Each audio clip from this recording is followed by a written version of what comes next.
কি রে হাল্ক, তুই এখানে বসে আছিস? তোর বাবা তো কাল রাত থেকে এখনো বাড়ি ফিরেনি। কি বলছে মা? আমি এখনই যাচ্ছি বাবাকে আনতে। আরে বাবা কোথায় গেল এত রাতে? নাকি বাবার কিছু হয়েছে? যদি আমার বাবার কিছু হয় তাহলে পুরো পৃথিবী আমি ধ্বংস করে দিব। আরে হাল্ক ভাই, তোমার বাবাকে কাল রাতে বুল্লু ধরে নিয়ে গেছে। যদি আমার বাবার কিছু হয় তাহলে আমি বুল্লুকে শেষ করে দিব।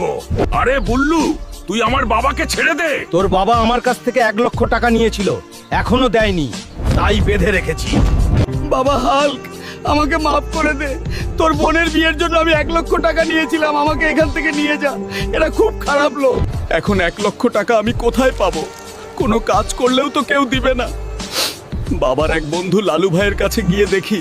লালু আঙ্কেল, দয়া করে আমাকে 1,00,000 টাকা দিন, বাবাকে বাঁচাতে হবে। আমার কাছে কোনো টাকা হবে না, তুমি যাও এখান থেকে। শুনেছি পাশের গ্রামে নাকি কুস্তি খেলা হইতেছে, যে জিতবে তাকে 1,00,000 টাকা দেওয়া হবে। আমি খেলবো আর জিতবই।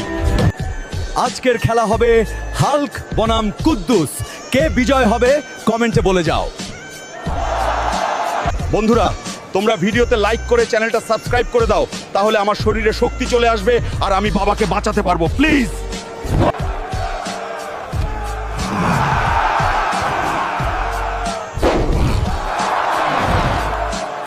এই নিয়ে বুল্লু 1,00,000 টাকা। এবার তুই আমার বাবাকে ছেড়ে দে, আর কোনোদিন আমার বাবার গায়ে হাত দিলে তোকে শেষ করে দিব।